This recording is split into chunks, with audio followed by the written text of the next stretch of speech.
नमस्कार। Literary terms की series में ये हमारा तीसरा वीडियो है। आज हम अफेक्टिव फैलेसी पढ़ेंगे, एलिनेशन इफेक्ट पढ़ेंगे और अलगरी पढ़ेंगे। इसके पहले हम द थिएटर ऑफ एब्जर्ड और एस्थेटिसिज्म पढ़ चुके हैं। एस्थेटिक आइडियोलॉजी भी मैंने पढ़ लिया है। तो आज स्टार्ट करते हैं अफेक्टिव फैलेसी। अफेक्टिव फैलेसी होता क्या है? अफेक्टिव फैलेसी, तो सबसे पहले हम ये जान लें कि अफेक्टिव का माने क्या होता है और फैलेसी का माने क्या होता है। किताब में तो सब लिखा हुआ, एमएच अब्राहम लेकर चल रहे हैं उसी सीक्वेंस में हम। कई बार कुछ लोग नहीं समझ पाते हैं, तो इफेक्टिव एक वर्ड है, उसको और अफेक्टिव को एक दूसरे से थोड़ा जोड़ लेते हैं, मान लेते हैं कि एक ही है या उसी की तरह है, बट दोनों पूर्णतया डिफरेंट है। इफेक्टिव मीन्स होता है कि समथिंग प्रभावशाली, इसका माने असरदार, असरदार यानी कि प्रभावशाली, प्रभावशाली। इफेक्टिव उसे कहते हैं जिस चीज से आप कोई डिजायर रखते हो और वो डिजायर्ड रिजल्ट आपको मिल जाए, वो चीज इफेक्टिव है। जैसे कोविड की वैक्सीन बनी, तो कोविड की वैक्सीन से हमने उम्मीद की कि हाँ जो है इससे हम कोरोना पर जो है काबू पा लेंगे, ओवरकम कर लेंगे कोरोना को। तो वो कोविड की वैक्सीन आपकी इफेक्टिव हुई, ना कि अफेक्टिव हुई। ठीक है, वो इफेक्टिव है, यानी कि कोई चीज प्रभावशाली जो हो, डिजायर्ड आउटकम आपको मिल रहा हो। अब अफेक्टिव क्या होता है? अफेक्टिव मीन्स होता है समथिंग जो आपकी फीलिंग्स से, इमोशंस से प्रोवोक हो जाए, यानी कि प्रोवोक्ड बाय योर इमोशंस और फीलिंग्स। कोई भी चीज आवेगपूर्ण कह सकते हो, हिंदी में उत्तेजित करने वाला कोई चीज कह सकते हो। ठीक है, अफेक्टिव का मतलब यानी कि affective describe something provoked by feelings, emotions और मूड। ठीक है, ये होता है अफेक्टिव, यानी कि प्रोवोक्ड बाय इमोशंस और फीलिंग्स और बाय योर मूड। ठीक है, कोई अफेक्टिव एक्शन जो होता है वो हमेशा ये ध्यान रखना है आपको कि that is caused by your emotions, ये अफेक्टिव होता है। ठीक है, आवेगपूर्ण। ठीक, तो अफेक्टिव समझ गए ना, और इफेक्टिव समझ गए। कंफ्यूजन थोड़ा सिमिलर लगता है तो इसलिए हमने बताया। फैलेसी समझ लेते हैं क्या होता है। फैलेसी क्या होता है? कोई भी false idea that many people think to be true, यानी कि a false idea that sometimes people thinks it is true, उसको सत्य मान लेते हैं, दैट इज कॉल्ड फैलेसी। है वो गलत, लेकिन कई बार लोग उसको सही मान लेते हैं, वो फैलेसी होता है। अब लिटरेरी टर्म्स में इफेक्टिव फैलेसी का क्या मतलब होता है? लिटरेरी टर्म्स में इफेक्टिव फैलेसी का मतलब ये होता है कि एरर ऑफ जजमेंट है ना, इवेल्युएटिंग कोई पोएम है तो या कोई वर्क ऑफ आर्ट है तो उसको इवेल्युएट करना, स्पेशली रीडर पर जो है उसके इमोशनल इफेक्ट्स का। ठीक है, वो होता है आपका अफेक्टिव फैलेसी। ठीक, इसको बियर्डसले और बिमसेट ने इसको दिया था, ये जान लेंगे। ये रिएक्शन में किसके आया था? आई ए रिचर्ड्स के लिटरेरी क्रिटिसिज्म का एक उनका the principle of literary criticism जो 1923 में आया था, उसके रिएक्शन में आया था। ये 1946 में आया अफेक्टिव फैलेसी। अफेक्टिव फैलेसी एक वर्क था, उसी में जो है बियर्डसले ने और बिमसेट ने लिखा था। आइए लिख लेते हैं, इसको देख लेते हैं। अब जैसा कि हमने लिख लिया है, सेम चीज जो हमने पढ़ाई है, अभी हमने समझाया है, वही चीज हमने यहां लिख दिया है कि अफेक्टिव फैलेसी क्या होता है। एक लाइन में फटाक से देख लेते हैं कि it is an error of judging a poem. कोई भी पोएम है उसको जज करने की एक त्रुटि होती है, भूल होती है, bye it's emotional effect on it's reader. जो पढ़ता है, ठीक है, तो वो इमोशनल हो जाता है किसी चीज को पढ़ के, तो उसका इफेक्ट उस पर आ जाता है। और ये इसको आसान शब्द में हमने लिखा है, ठीक है, it was defined as confusion between the poem and its results. जो पोएम है और उसका जो रिजल्ट आ रहा है पढ़ने पर, ठीक है, उन दोनों के बीच की कंफ्यूजन है जो उसके लिए डिफाइन किया गया है। That is what it is, that is what it is, जो है वो, एंड व्हाट इट डज, जो उसका मायने है वास्तव में और जो हम समझते हैं।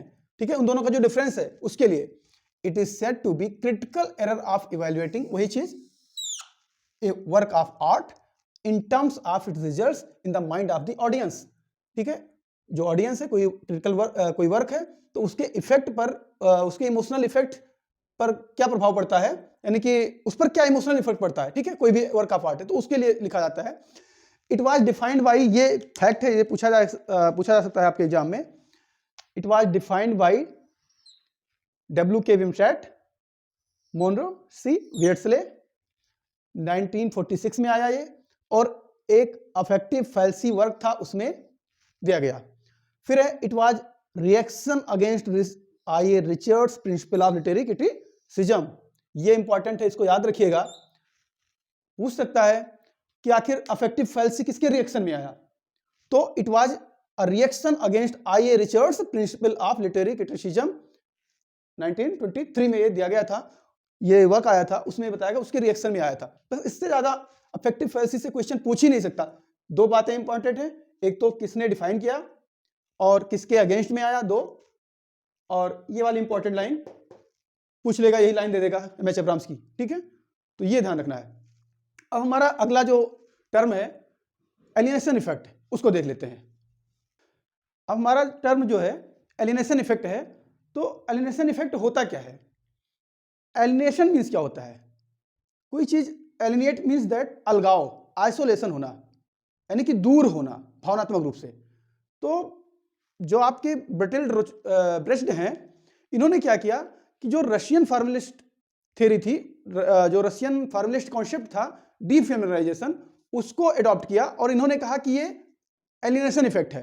होता क्या है इसमें, इस टेक्निक का प्रयोग करके जो है, ये इसलिए प्रयोग किया गया, इन्होंने बताया कि जो ड्रामेटिस्ट होते हैं इस टेक्निक का प्रयोग इसलिए करते हैं कि जब ऑडियंस देख रहे हो थिएटर में, कोई ड्रामा है, कोई प्ले है, तो वो खुद उसमें इतने इंपैथाइज ना हो जाएं। देखिए, इंपैथी और सिंपैथी दो चीजें होती हैं, यानी कि खुद को इमोशनली उसमें इन्वॉल्व ना करें, ठीक है, टोटली उसमें इन्वॉल्व ना हो जाए। तो वो कैसे होगा संभव? उसमें कुछ ऐसी चीजें वो प्रेजेंट करते हैं, ठीक है, ताकि उनको ये पता रहे कि हाँ हम थिएटर में हैं, ठीक। और जो समाज की रियलिटी होती है, उस समाज की रियलिटी को कुछ ऐसे प्रेजेंट करना कि ताकि वो स्ट्रेंज लगे कि हाँ वो उससे बिल्कुल अनभिज्ञ है, स्ट्रेंज है, वो अलग है, उसको हम समाज से बिल्कुल जोड़ नहीं रहे। यानी कि सिर्फ एक ही उद्देश्य होता है कि ऑडियंस अपने आप को उसमें इंपैथाइज ना कर ले। क्योंकि कई बार क्या होता है, हम मूवीज देखते हैं या थिएटर्स में जाते हैं, कोई ड्रामा पढ़ते हैं, तो ड्रामा पढ़ो या कोई मूवी आप देखते हो, तो उसमें क्या होता है कि हम बिल्कुल खो जाते हैं उसमें, उसका पूरा इफेक्ट हम पर आ जाता है। लेकिन इनका उद्देश्य ये होता था कि हमको ये पता रहे कि हम थिएटर में हैं, ठीक है। तो आइए इसको लिख लेते हैं, फिर समझते हैं। लिया है कि एलिनेशन इफेक्ट होता क्या है, अभी हमने समझा था, वही चीजें हमने लिखे हैं, बस मुश्किल से 2 मिनट में इसको फटाफट समझ लेते हैं कि alienation effect involves the use of, ध्यान रखना एक चीज बताना था कि यहाँ यूज वर्ड जो है ये नाउन की तरह प्रयोग हुआ है, तो इसका प्रोनाउंसिएशन यूज होगा, और जब यही वर्ड वर्ब की तरह होता है तो उसको हम यूज कहते हैं। इसमें थोड़ा ज्या का आ जाता है, ज्या, और ये साही वाला ऐसे ही रहता है, यूज यूज।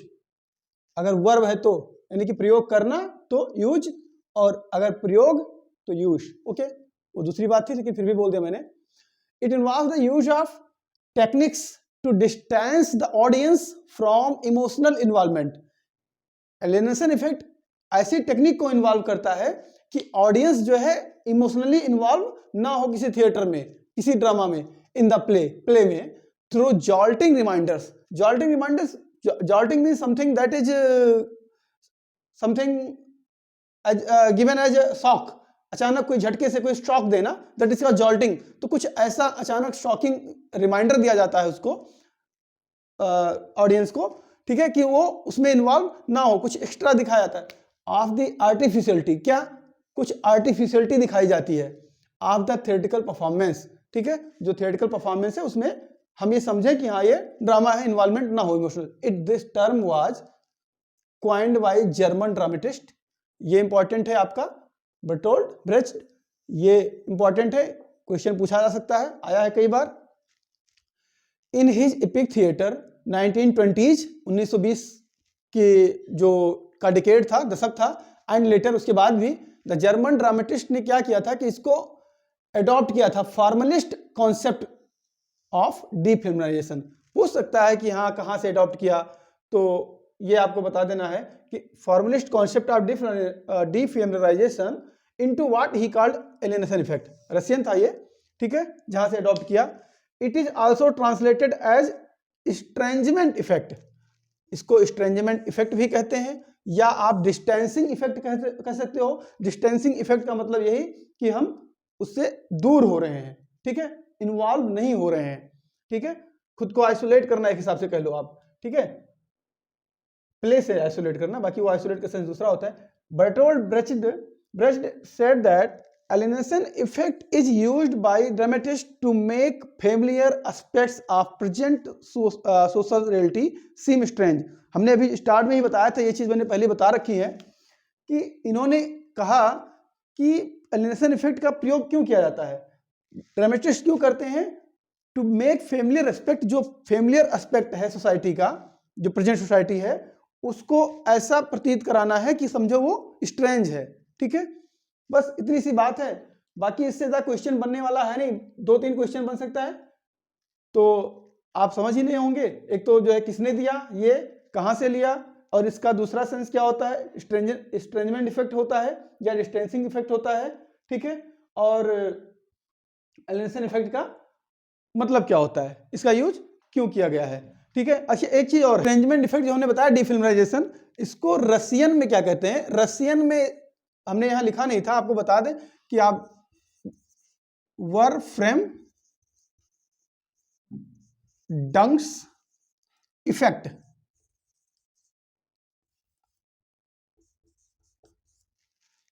वरफ्रेम डंक्स इफेक्ट, इस इफेक्ट में के है स्पेलिंग, और यहां जो है आप ये देख रहे हैं VRFREMDUNGSEFFEKT। हालांकि ये पूछा नहीं जाएगा स्पेलिंग वगैरह, बट हो सकता है कि पूछ ले कि हाँ रसियन में इसे क्या कहते हैं, तो बस यही है आपका। ठीक है, तो रिवाइज करते रहिए।